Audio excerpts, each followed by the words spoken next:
nueva sesión en la que siempre me gusta compartir, dentro del equipo de gestión patrimonial, que es al que represento de Miralta, junto con una persona de la gestora, que es la que toma realmente las decisiones, si hay que tomarlas, dentro de las carteras donde muchos de vosotras y de vosotros estáis invertidos, ¿de acuerdo?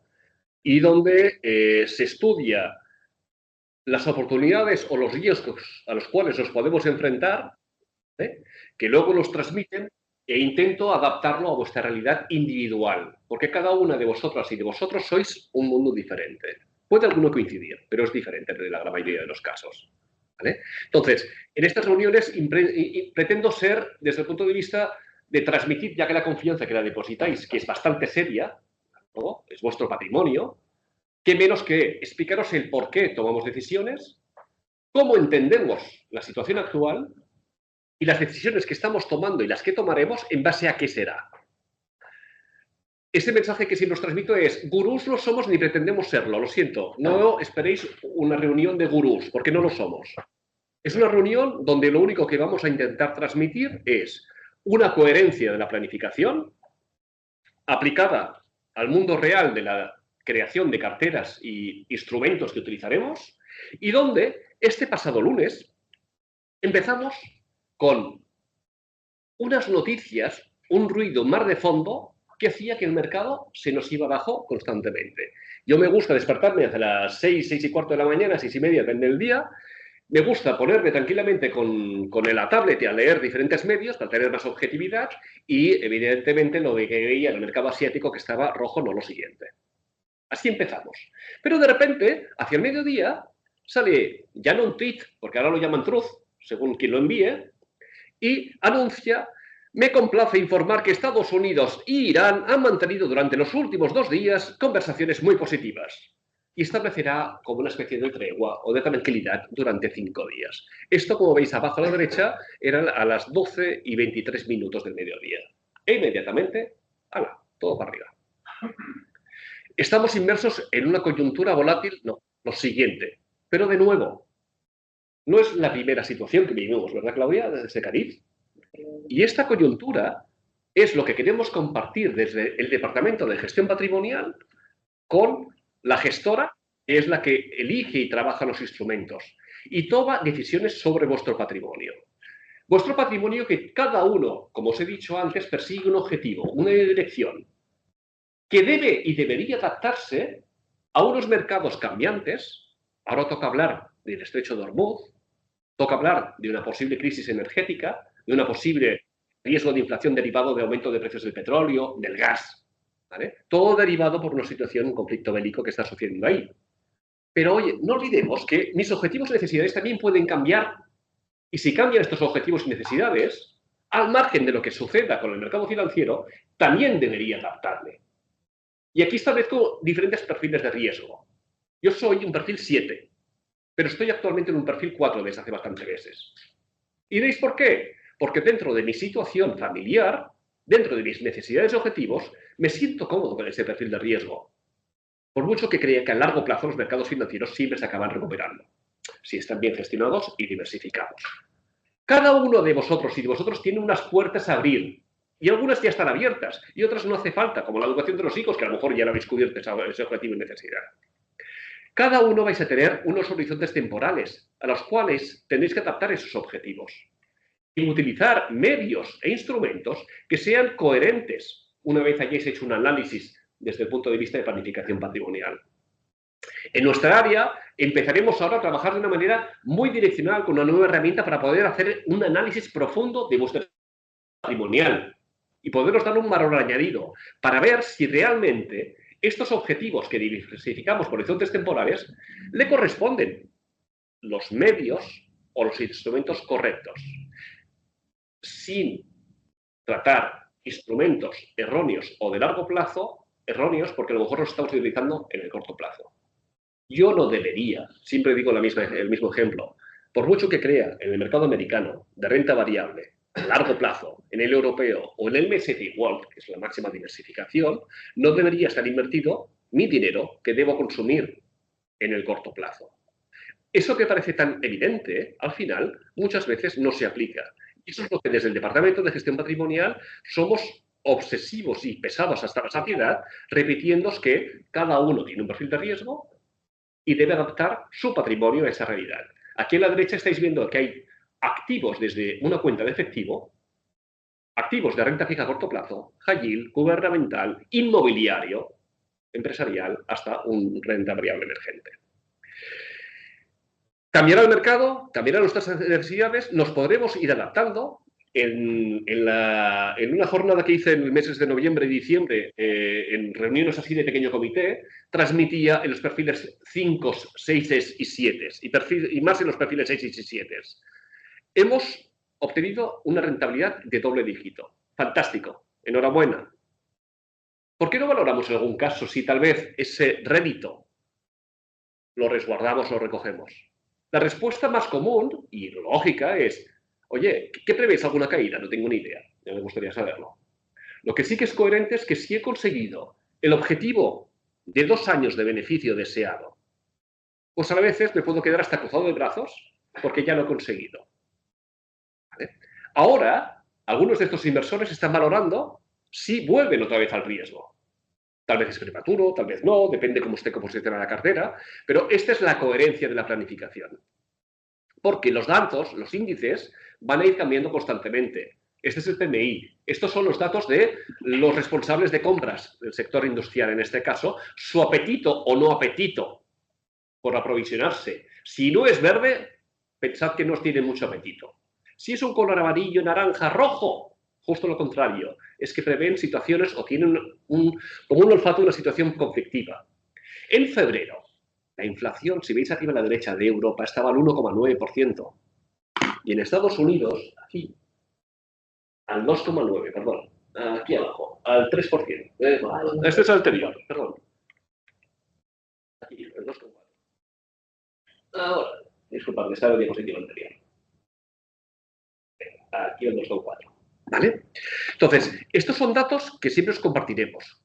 Como la rentabilidad de la renta fija, americana, europea, japonesa, de Reino Unido, que con este nerviosismo reciente vuelve a dispararse.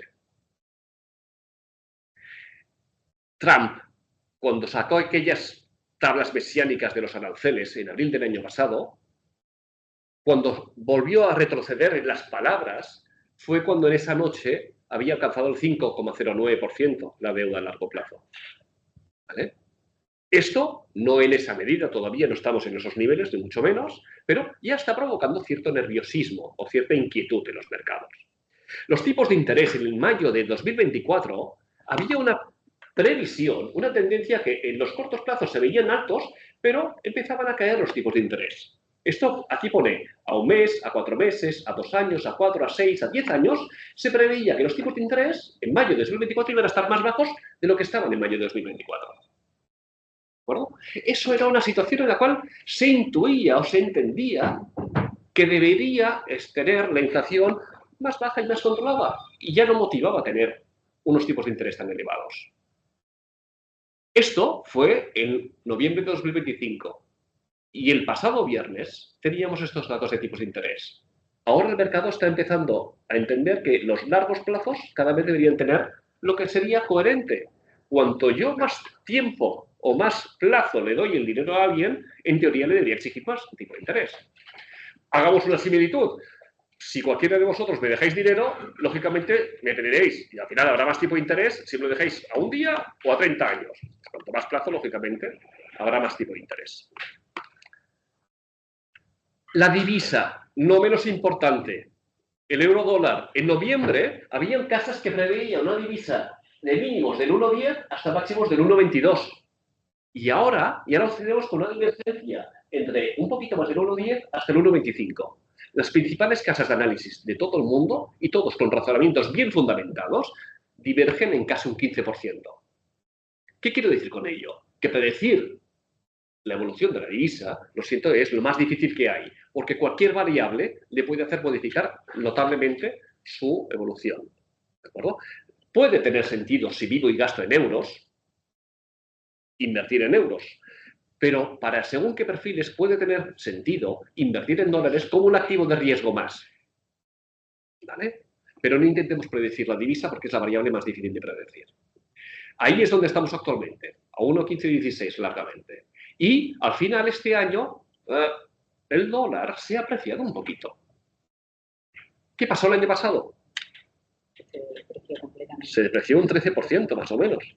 Es decir, personas invertidas en dólares, a lo mejor su inversión había ido muy bien, pero por efecto divisa se había ido al traste. ¿Este año está pasando lo contrario? Tampoco mucho, porque es un 2%, un 2 y pico por ciento. Pero hay algún fondo de renta variable americano, incluso tecnológico, que está aguantando por efecto dólar. Entonces, todos estos son datos donde nos hemos encontrado momentos, como en los años 2000, que un gestor podía encontrar una alternativa a la renta variable. Esta línea azul es el Standard & Poor's 500, la renta variable americana, por definición. Y la línea azul, blanca, es la deuda americana a 2 años. Algo en teoría seguro, ¿vale? Y tranquilito. Y como algunas personas entienden como un refugio. Habían épocas donde había un valor claro y tácito si yo cambiaba de lado mi cartera y mi composición de activos. En la crisis de 2005, 6, 7, ahí se agravó en 2007, encontraban algunos gestores una alternativa. Hoy por hoy encontramos una clara alternativa, el 3,9%. No sé si es todavía una clara alternativa. ¿Por qué ponemos esta diapositiva? Porque hay veces que salir de riesgo, entendido como equity o renta variable, no siempre es la mejor decisión. Porque si al final los mercados continúan evolucionando, nos vamos a perder esa evolución. Y ahí vuelvo al mensaje de siempre. Si estamos bien planificados y bien diversificados y bien distribuidos en nuestras carteras, hemos de ser conscientes que habrá volatilidad, tenemos que aceptarla. Tenemos que aceptar que la crisis de deuda, aquí, Grecia pagaba un 22%, España casi un 6%. Yo encontraba bonos del ICO a 5,9% en aquella época. Hoy por hoy sí que ha subido la rentabilidad de la deuda española, de los PICs. En este caso es Portugal, Italia, Grecia y España. Pero no estamos ni mucho menos en esas tensiones que vimos en aquel momento. Y esta reflexión os la hago por esta gráfica que para mí es casi la más importante. Si cuando hay tensión en el mercado salimos, es decir, la línea negra es la cotización del S&P 500 y la línea azul es los flujos de entradas o salidas del mercado, si cuando todo cae es cuando salgo, ¿estoy aplicando realmente la coherencia en mi planificación patrimonial? A lo mejor es cuando hay un descuento, cuando tengo que empezar a valorar si es el momento de entrar en riesgo. Y también tengo que entender que habrá volatilidad. Esta gráfica para mí es casi la más definitiva. Todo ello siempre lo hacemos trabajando con fondos de inversión para diferir el pago de impuestos. No estamos exentos, pero mientras no pasamos por cuenta corriente, vamos diferiendo el pago del impuesto. Estamos siempre invertidos consecuentemente, de mayor riesgo a menor riesgo, pero trabajando con una flexibilidad. La que aplica la propia gestora, como nos va a explicar ahora, o la que apliquéis vosotros como inversores, modificando el perfil de riesgo, que se puede hacer. Y todo ello sin tomar ningún tipo de riesgo gratuito. No buscamos milagros. ¿De acuerdo? Y mediante mandatos que al final muchos de vosotras y de vosotros tenéis una cartera que no tiene nada que ver con la de la persona que tenéis al lado o quien está conectado aquí en esta charla. Por eso, el mensaje que os quería transmitir es este. Queremos confirmar siempre en nuestras reuniones individuales vuestros perfiles individuales como inversores, compartirlos con los equipos y luego trasladar la responsabilidad de la gestión a la gestora, que es la que toma decisiones. Lógicamente que estamos formados e informados para poderlos transmitir qué es lo que están haciendo. Pero eso es lo que quiero transmitiros, que es una combinación de equipos para poder proteger vuestros intereses. Todo esto, al final, se traduce en que en el año 2018, y esta gráfica que os voy a poner ahora es del año 2018, ¿de acuerdo? Donde voy a reducir un poquito el punto. ¿Vale? Hacía unas previsiones del crecimiento de los países. Fijaros cómo Estados Unidos era el protagonista, pero empezaba a tener cierto respeto de que una zona geográfica como es China o la India fuesen a tomar más protagonismo cada vez que pasan los años. El año 2028 ya se preveía en aquel momento que China iba a tener un resultado. Esto es lo que hoy os queremos transmitir desde mi parte. El ruido de fondo que se está creando. Ruido de fondo con un mensaje que es el famoso neomercantilismo, que os estamos compartiendo en tantas de estas notas que os enviamos muchas veces por email. Disculpad si a veces nos pasamos, pero este es el mensaje de fondo que os queremos transmitir hoy. ¿Qué es el neomercantilismo? Políticas económicas destinadas a buscar maximizar sus exportaciones minimizar las importaciones, proteger sus divisas y a veces mediante algún tipo de intervención estatal. ¡Ojo! Y ahora empezaré a transmitir la palabra a mi querida compañera Claudia. Intervención estatal que a veces no es del propio país, sino que es de otros países. ¿Para qué? Para proteger esas naciones. Así que, Claudia, muy buenas tardes. Gracias por venir de nuevo y participar con inversores en esta charla. Habéis tomado decisiones desde hace más de 2 años, 3 y 4. Hubo un cambio de paradigma hace, te diría, 2024, un cambio de manera de ver el negocio, ¿vale? El negocio, que es las inversiones de estas personas.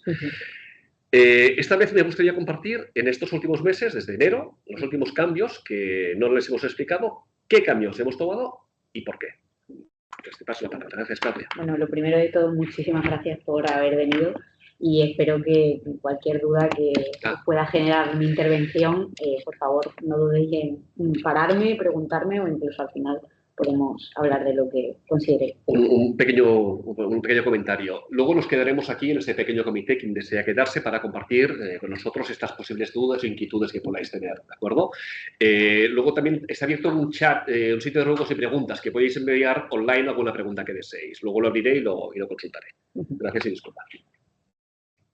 Bueno, antes de empezar con explicando los cambios que hemos hecho en los últimos meses, en los primeros 3 meses del año, quería recordar esta diapositiva que pusimos en la última reunión y en la que explicábamos que el mundo estaba cambiando y que estábamos viendo cómo el mundo empezaba a entrar dentro de un nuevo paradigma, ¿no? Y poníamos estos 3 puntos clave en el que decíamos que parecía que acababa la globalización y empezábamos a vivir dentro de un mundo mucho más multipolar, donde ese juego de win-win en el que todos los países ganaban con esa interdependencia y en producto del mundo globalizador en el que vivíamos estaba acabando y estábamos adentrando en un mundo de suma cero y que todos los países tenían que adaptarse a eso, pero que necesitaban tiempo, ¿no? para adaptarse. Hemos visto cómo desde comienzos de año ha habido numerosos eventos que no tenían nada en ocasiones que ver con el mercado, que han impactado con gravedad al mismo.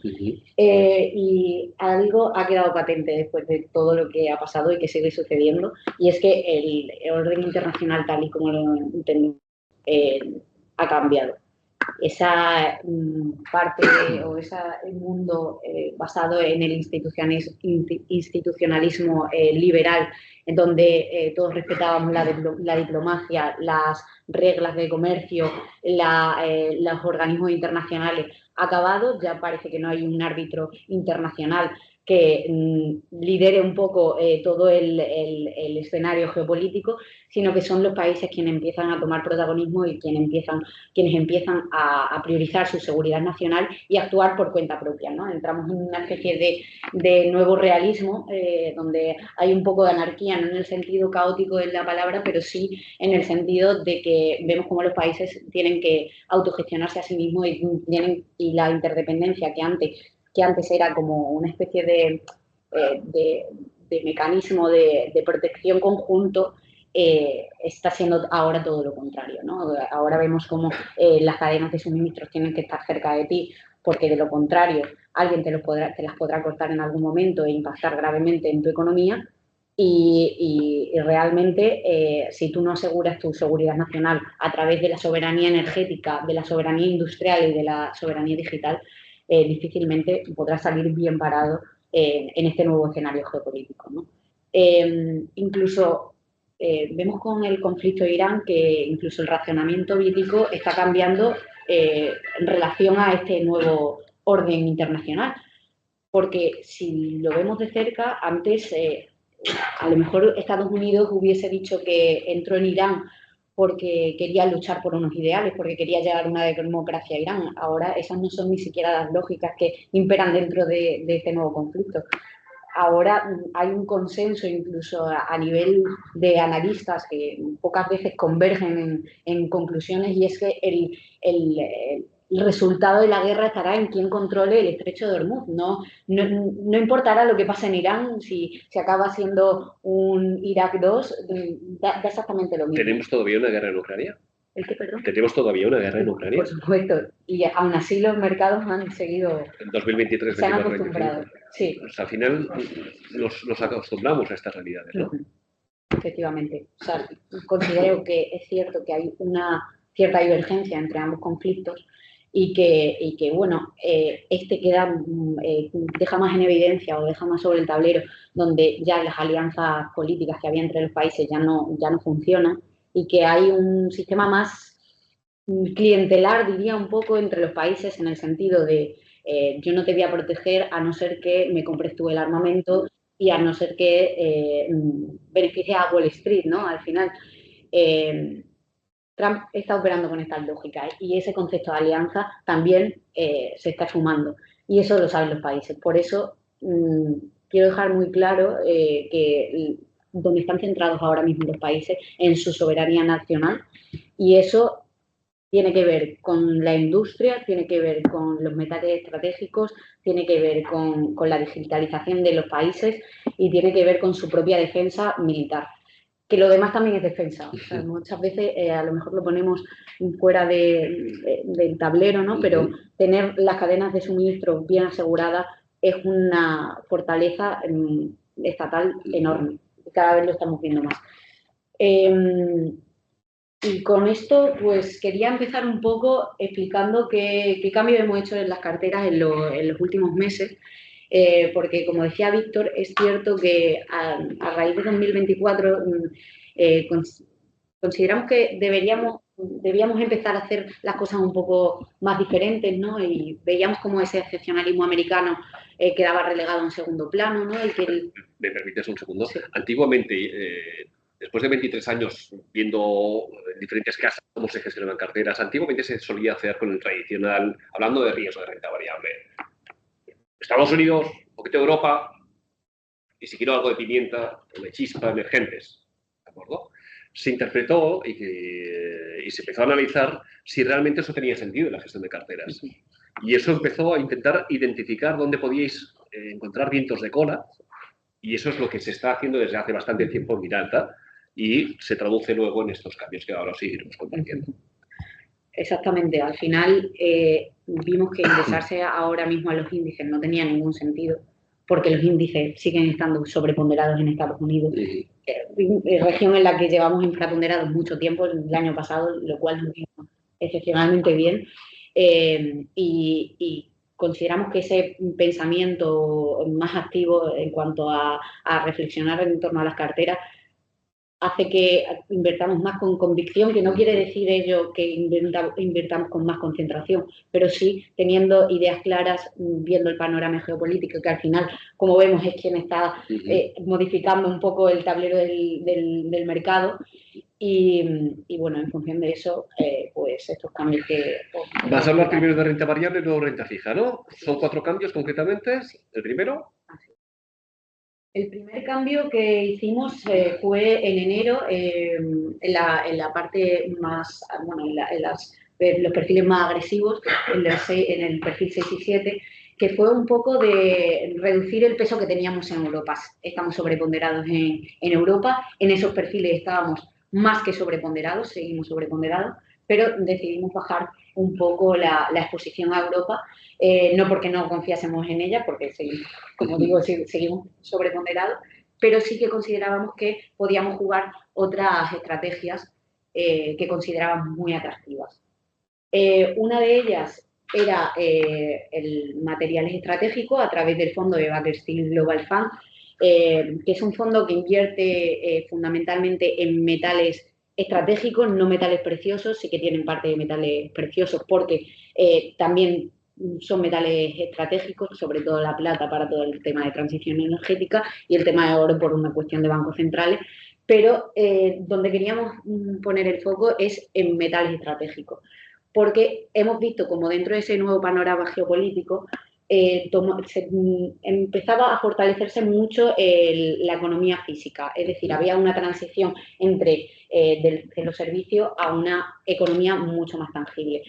Por lo que decía un poco antes, ¿no? Porque no hay seguridad sin soberanía energética, sin soberanía industrial y sin soberanía digital. Y los metales estratégicos y la minería es el principio de la cadena. O sea, no puedes hacer una transición energética, ya no solamente por convicción, sino por costes, sin metales estratégicos. No puedes tener soberanía digital sin metales estratégicos. Veíamos que ese era el primer punto donde estaban empezando a entrar muchísima demanda y donde veíamos que había un tope de oferta y que lo va a haber, porque lo que ha sucedido es que, como hemos delegado completamente la producción de metales estratégicos a otras geografías, veíamos que la oferta era muy limitada y para abrir nuevas minerías eso iba a llevar tiempo. O sea, no solamente consideramos que va a haber un aumento de precios, sino que encima la demanda se va a ver estancada, no que se va a ver estancada, va a seguir creciendo, pero va a haber un techo de oferta. Entonces consideramos que en un momento determinado van a tener que abrirse nuevas minas y encima va a haber un aumento de precios. Y una pregunta clásica que nos habéis hecho muchos inversores: oye, pero en el fondo, no voy a poner nombres, tal gestora, otra tal gestora, el de metales preciosos, oro principalmente, plata principalmente, ese ha sido el motivo por el cual no se ha incorporado en las carteras. Y habéis preferido incorporar esta opción de Baker Steel, porque defiende esa tesitura que es la que estamos posicionando. Exactamente. Y por otra parte, bueno, parte del fondo de Investo que invierte en renta variable europea se fue al Baker Steel y por otra parte se fue a fondos que ya estaban en carteras como son el Schroders Emerging Europe y el BlackRock Emerging Markets, que básicamente el primero invierte en Europa del Este y el segundo invierte en renta variable global emergente. Europa del Este es entendida como mercados emergentes, ¿como qué países, por ejemplo? Pues, por ejemplo, Hungría, Polonia, Croacia, toda la parte más próxima a Ucrania, ¿no? Que se había visto también muy perjudicada cuando el inicio del conflicto. Estaban unas valoraciones atractivas, además. De hecho, el fondo lleva ya meses en cartera, lo incorporamos el año pasado y tuvo muy buen comportamiento por ese pensamiento de que iba a haber una regeneración con el esperado fin de la guerra o que se había perjudicado injustamente a esos activos que estaban en esa solamente por la proximidad del conflicto, pero veíamos que no solamente por un tema de valoraciones era atractivo incorporar este activo en cartera, sino que además en toda la lógica de una soberanía nacional a nivel europeo veíamos cómo estas regiones podían tener un papel fundamental dentro de las relaciones de nearshoring de Europa con ese área geográfica. Es un área muchísimo más industrializada que el resto de Europa desarrollada, por decirlo de alguna forma, y costes salariales, también cuentas públicas muy saneadas. Por lo tanto, no solamente es que viésemos que las valoraciones eran atractivas, sino que veíamos que tenían un papel clave dentro de la estrategia de seguridad nacional de la Unión Europea. ¿Menos niveles de deuda? Por supuesto, también. No sé que luego dirás algo sobre eso. También, luego tocaremos ese tema. Y por otra parte, también entramos parte del capital en renta variable emergente, global, que invierte pues, en países asiáticos, en países de Latinoamérica y también una ínfima parte invierte en Europa del Este, pero está muy infrarrepresentada porque no se sabe muy bien dónde meter esta área geográfica, a pesar de ser una región emergente, ¿no? Dentro de Europa, es cierto que no es muy considerada por los fondos y entramos en este fondo que ya teníamos en cartera, pues un poco por lo mismo que comentábamos y que entrábamos en el Baker Steel, porque fundamentalmente las economías emergentes están focalizadas, su economía están focalizadas en energía y en materiales estratégicos. Por lo tanto, una forma de volver a entrar de manera más tranquila en esta temática era a través de los fondos de renta variable emergente. Vale, por otro lado, hace pocos días hicimos esta modificación en cartera. Este es un fondazo, este es un fondo por excelencia del sector financiero que es un fondo increíble. El año pasado fue... De hecho, estuvimos todo el año pasado en esta estrategia y lo que decidimos a inicios de este año ha sido recoger beneficios, porque veíamos que a pesar de que el sector financiero sigue teniendo presencia en las carteras, en casi todas, es cierto que veíamos ciertos riesgos, ¿no? Y esta posición la teníamos como una posición estratégica dentro de las carteras. La posición que tenemos en financieras actualmente es a través de fondos regionales o geográficos, pero esta posición que tomamos en su momento era porque considerábamos que el sector financiero tenía muchos vientos de cola.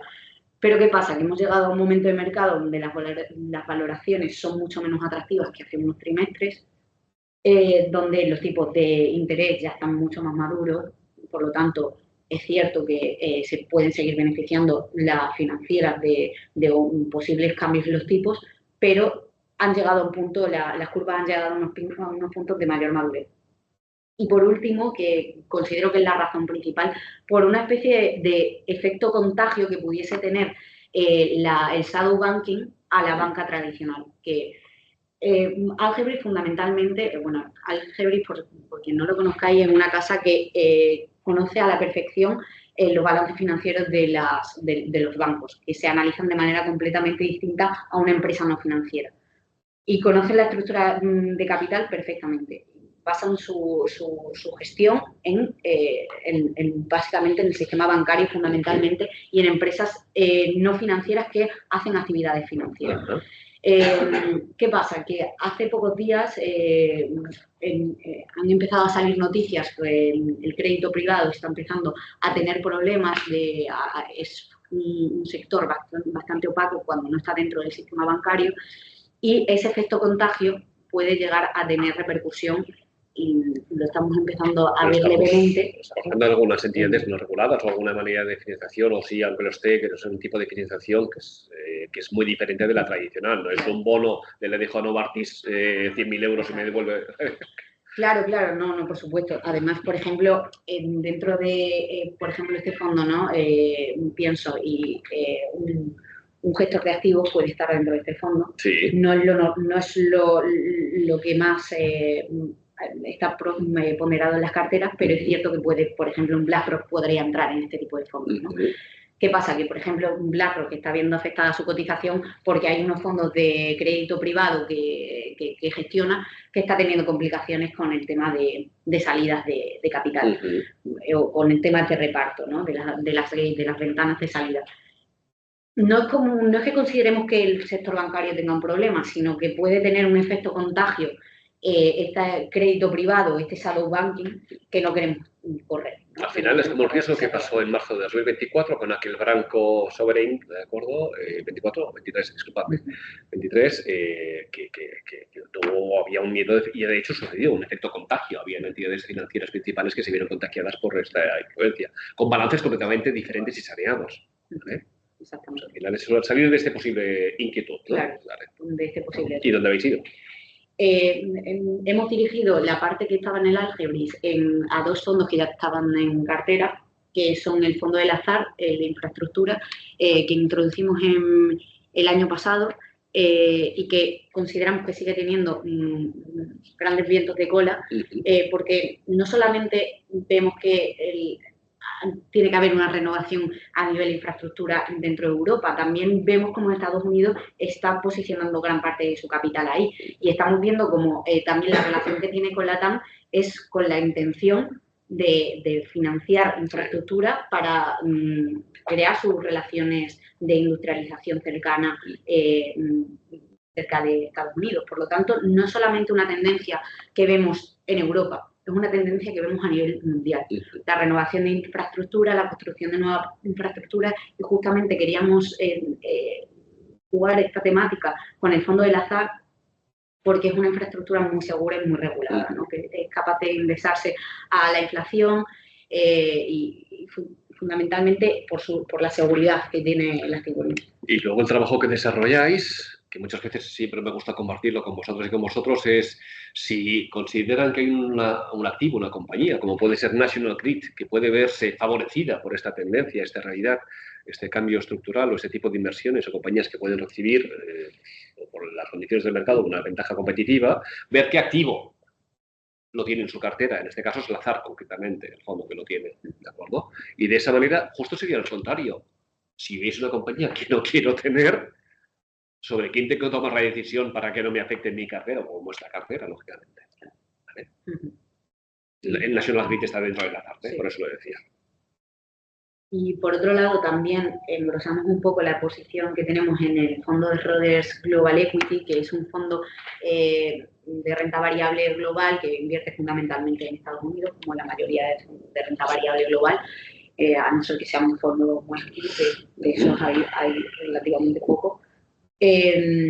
Con la intención un poco también de alejarnos un poco del ruido de la guerra de Irán. Al final, quien más está sufriendo la guerra son los países asiáticos más dependientes del petróleo que sale por el estrecho de Hormuz y Europa, y con la intención táctica de movernos hacia una región que está sufriendo menos por su dependencia energética, pues decidimos mover parte del fondo a esta posición global que queremos mover en el corto plazo. Estados Unidos desde el año 2013 es independiente desde el punto de vista de recursos energéticos, ¿no? Sí.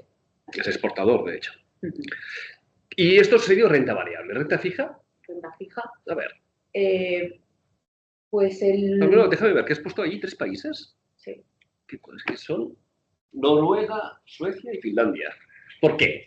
¿Cuál es esta diapositiva? Bueno, porque nos hemos ido hacia un poco esta región, ¿no? Lo que hemos hecho es introducir el fondo de Storm Bond, que es un fondo de crédito corporativo a corto plazo nórdico. Nosotros ya teníamos una exposición bastante fuerte en crédito corporativo a corto plazo europeo, pero esta región suele estar infraponderada dentro de las carteras de crédito corporativo. Y esto es así por varias razones, y es que el mercado nórdico de bonos lo controlan muy pocas gestoras. Lo controlan, lo dominan, ¿no? Lo conocen. Claro, lo dominan muy pocas gestoras, lo analizan muy pocas gestoras, ¿sí? Porque tienen sus propias particularidades. Entonces queríamos tener mayor diversificación geográfica, ¿sí?, en Europa, y considerábamos que los países nórdicos eran la mejor forma de diversificar en Europa. No solamente porque tengan un carry relativamente atractivo. El carry es básicamente el devengo de la parte que me llevo del precio y de la parte que me llevo del cupón de los bonos, ¿no? El porcentaje que me voy llevando de la rentabilidad. Sino también porque el conflicto, por ejemplo, ha evidenciado que aquellos países más soberanos en cuanto a energía se refiere están soportando mejor las condiciones. Y Noruega, que es un país que está sobre representado en los fondos nórdicos, tiene mucha presencia en este fondo, está sobreviviendo mucho mejor ante este panorama geopolítico, ¿no?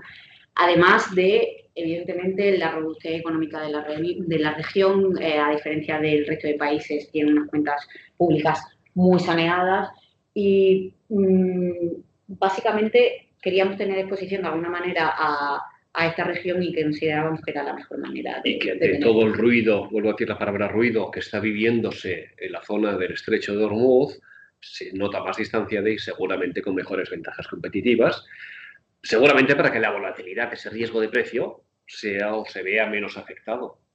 Esta semana, os he enseñado antes, la renta fija ha corregido un poquito.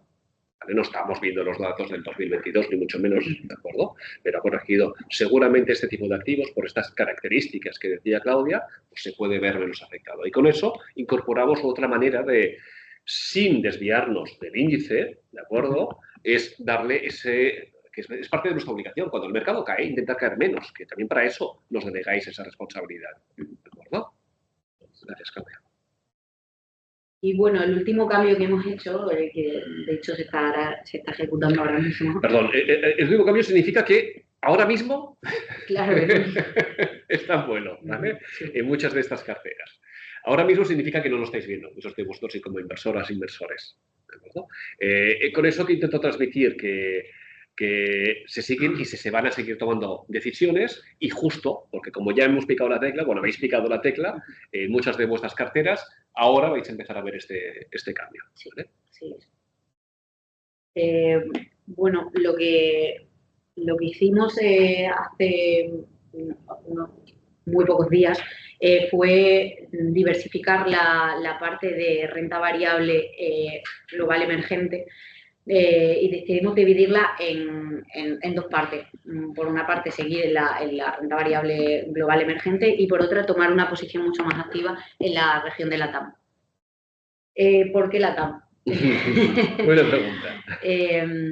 Bueno, es cierto que es una región que está bastante más aislada de todo el conflicto de Oriente Medio, que por supuesto tiene sus propios riesgos y tiene sus propias complicaciones geopolíticas. Antes comentábamos el tema de Cuba. Probablemente en pocas semanas Trump nos quiera dar una sorpresa en Cuba, no lo sabemos realmente. Evidentemente tiene sus propios riesgos, pero sí que está inserta en estas lógicas de soberanía energética. Brasil, México están mucho más desligadas de todo lo que viene siendo el petróleo que sale del estrecho de Hormuz y todos los recursos energéticos. Y ya no solamente por eso, que supone un viento de cola que ha venido un poco sobrevenido, ¿no? O sea, era una estrategia que queríamos jugar desde el principio de año. Es cierto que las valoraciones se habían disparado y hemos considerado que era un buen momento de entrada con la caída de absolutamente todo. Pues considerábamos que era un buen momento de entrada Me lo la definías el otro día como un patio trasero. Exactamente. ¿Por qué? Porque, bueno, allí en esta región Estados Unidos quiere hacer sus cadenas de suministro y establecer relaciones, como decía antes, de nearshoring, es decir, tener sus industrias cerca y controlar toda la región a estilo doctrina Monroe, tal y como se entendió en su primer momento. Y bueno, aparte, no solamente porque Estados Unidos esté haciendo inversiones de capital brutales en la región, sino es que también, aunque Estados Unidos no las estuviese mirando, ya la está mirando regiones como, por ejemplo, China. Entonces, sí que, por ejemplo, con la captura de Maduro era una clara señal de Estados Unidos hacia China de este es mi patio trasero, lo voy a controlar yo y le voy a enriquecer yo. Muchos países estamos viendo cómo se están alineando con Estados Unidos y aquellos que no se están alineando por lo menos no se están poniendo en contra, ¿no? Como pueden ser Brasil y México. Y bueno, también hemos visto cómo la región ha hecho sus deberes a nivel de política monetaria, ha reaccionado de manera más madura ante los cambios económicos mucho antes que a ciertos países occidentales y que han ganado cierta credibilidad institucional con respecto a la que tenían en el pasado, ¿no? Y también volvemos al tema de las valoraciones, que considerábamos que era un momento atractivo en cuanto a valoraciones se refiere. Ruido, decisiones, pero tras ese ruido seguís pensando que hay cosas en las cuales debemos seguir fijándonos, ¿no? Exactamente. Es decir, que si no las tenemos con una perspectiva clara, si no apartamos de este ruido, si no quitamos esta niebla. Perdón que a veces utilice palabra muy coloquial para realmente lo que es el conflicto bélico, que es algo suficientemente serio, ¿vale? No lo pretendo banalizar, pero lo que sí que pretendo es intentaros hacer como una vista de pájaro que limitemos o quitemos o abramos esos bosques para intentar ver el camino dentro de ese bosque tan frondoso, para ver que... Pues como bien decías, Víctor, hay mucho ruido geopolítico y va a seguir habiéndolo. Nosotros consideramos eso, o sea, ya descartamos un par de cisnes negros anuales casi. Pero bueno, creo que eso no nos debe alejar de las ideas de fondo que están ahí y que a pesar de todo lo que esté pasando, que evidentemente tenemos que atenderlo y tenemos que hacer movimientos tácticos en función de lo que sucede. No solamente se pueden hacer movimientos estratégicos en las carteras, porque entonces a lo mejor quizás no hubiésemos reaccionado en este mes con tantos cambios, ¿no?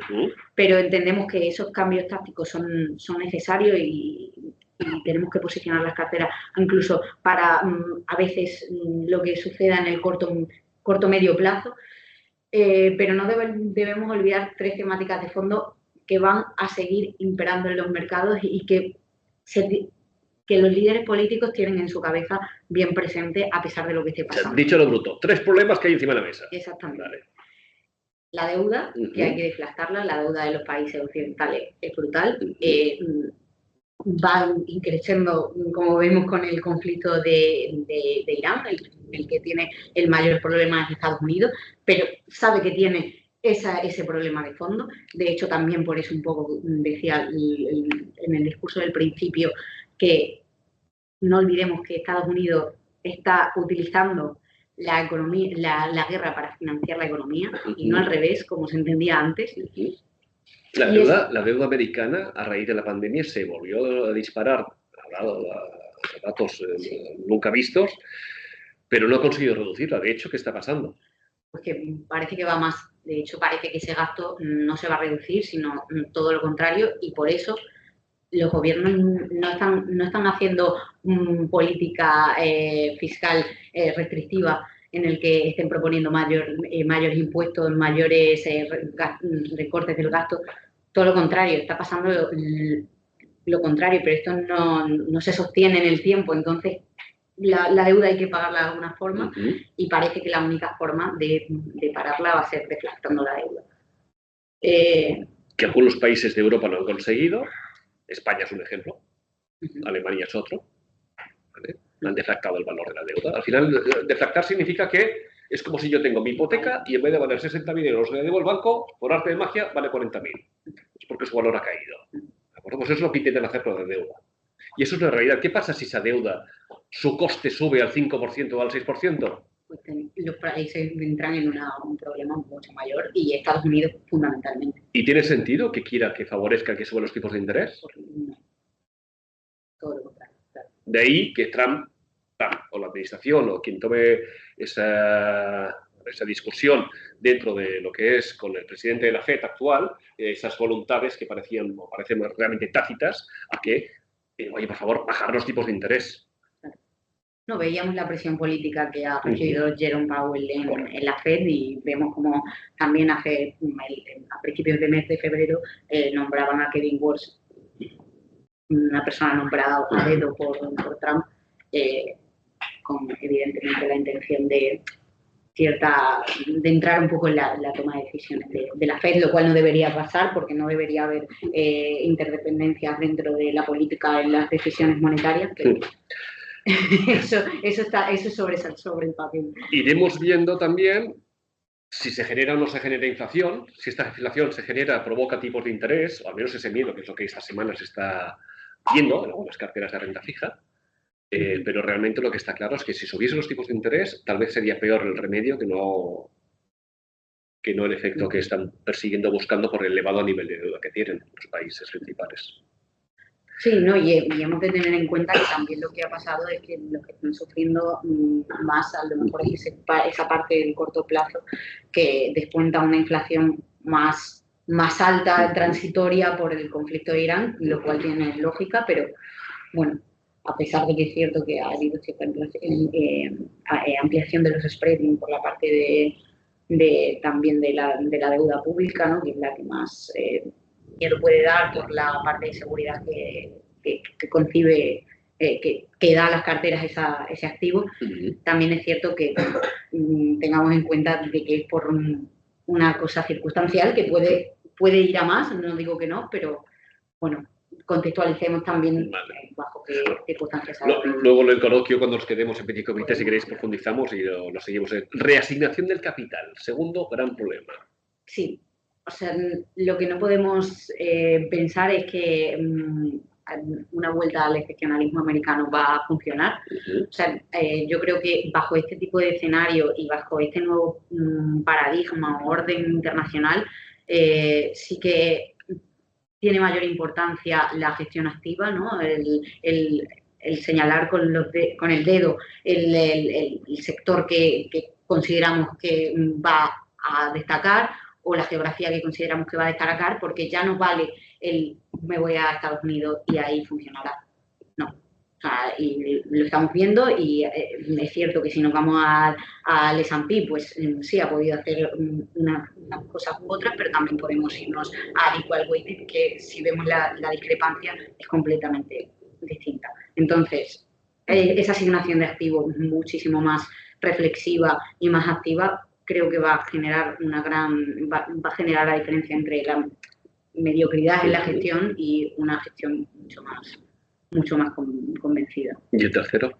Y por último, pues que el gran problema de fondo que tienen todos los países, que es la soberanía, la seguridad nacional, que sin soberanía digital, sin soberanía energética y sin soberanía industrial, no hay seguridad nacional. Por lo tanto, la reindustrialización de Occidente es clave en todo esto.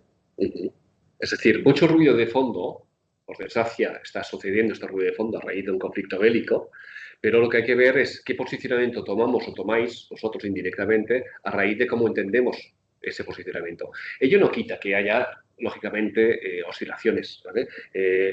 Al final, la situación agregada de las carteras, perdón, ahora lo veremos luego esto. Siempre os hablamos de, perdón, y así hago este pequeño perfil. Cuando hablamos de horizonte temporal, corto, medio y largo plazo, al final va asociado al riesgo. Yo y todos y cada uno de vosotras y de vosotros tenéis clarísimo que ya no existe rentabilidad sin riesgo. Y si yo quiero un 2% de rentabilidad, algo de riesgo debo asumir. Y si quiero un 8%, evidentemente más. Y ese riesgo y esa asunción me motiva a trabajar por horizontes temporales y asumir esa volatilidad que será realidad. Te paso esta diapositiva, que es actualmente, desde octubre hasta la actualidad, las carteras de renta fija, ¿vale? Veis que los cambios que han decidido hacer desde la gestora es, la duración sigue siendo, en un riesgo 3-4, sigue siendo una duración bastante contenida. Pero la TIR de estas carteras, de estos fondos que tenéis en las carteras, está todavía a niveles de 4,26 y 4,56. Pero lo que más me choca es la calidad crediticia de estas carteras. A menos, ¿qué sería, por ejemplo, equiparable a qué? Pues a la calificación crediticia del Reino Español. A la deuda española. Es decir, claro que hay volatilidad y riesgo, pero si la duración está controlada, el rendimiento anual es más que notable, como pasó en el año 2022, cuando cayó la renta fija incluso de muy corta duración. Si evidentemente no quiebran todos los bonos que tienes en la cartera, que puede ser harto complicado, llegan a su vencimiento y recuperan su precio. Esto es el rendimiento implícito ahora en la fecha actual de la parte de renta fija. Donde, lógicamente, el perfil 7 tiene más riesgo, ¿de acuerdo? Tiene una duración más larga, una TIR, curiosamente, un poquito más baja que los perfiles anteriores, ¿de acuerdo?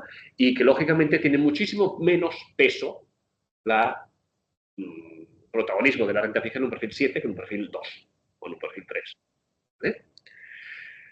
En la parte de renta variable, ya vamos terminando, de manera que sepáis cuando están siendo los tiempos, la gestora habéis tomado decisión de cambios desde noviembre hasta la actualidad, ¿vale? ¿Cuáles son los principales cambios, Claudia? Bueno, vemos un poco, así ligeramente, que hemos aumentado la parte de Estados Unidos, ligeramente, con la introducción o con cuando quitamos el peso del álgebra y que derivamos en el global. Vale.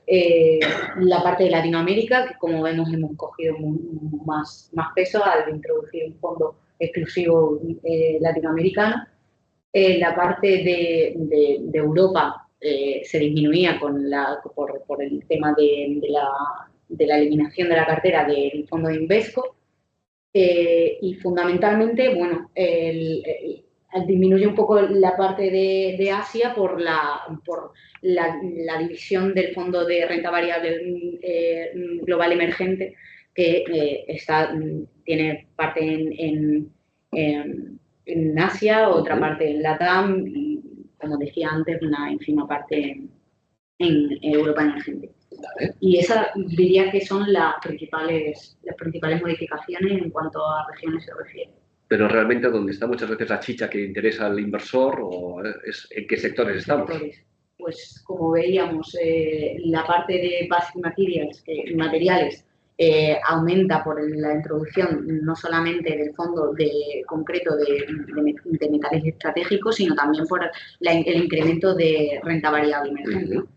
Me sigue chocando porque muchas carteras siguen viendo un peso enorme en tecnología. En cambio, nosotros seguimos teniéndolo infraponderado la tecnología. Tenemos presencia en tecnología, pero lo hemos infraponderado. No, y vemos también como el índice, con esas caídas de valoración que están completamente justificadas, pues también el benchmark también. Entonces, no es que hayamos disminuido, sino que simplemente por una reconfiguración de carteras también disminuye la cartera. Vale. Y vuelvo a poner la diapositiva de cuando el mercado corrige. Si el mercado corrige, la línea azul es la gente sale del mercado. Valorar si eso es la decisión correcta. Porque si habéis hecho una planificación correcta, una distribución patrimonial adecuada, ese seguramente no puede ser el mejor comportamiento. Los índices, en este caso es el Nikkei, el Standard & Poor's, en la línea roja es el World, es la máxima diversificación desde el punto de vista de lo que se entiende por renta variable. Esto desde el año 2020 ha supuesto una tendencia alcista. Lo que pasa que no olvidemos que aún y así vivió una crisis de Ucrania aquí en medio. Y claro que vivió volatilidad. Pero si ampliamos el plazo, esta línea naranjita, que se ve un poco confusa, aquí tenía que haber puesto menos índices, disculpadme, ¿de acuerdo? Fijaros que en el horizonte largo sigue siendo un índice. Es donde todos a lo mejor querríamos estar invertidos, es esta línea amarilla.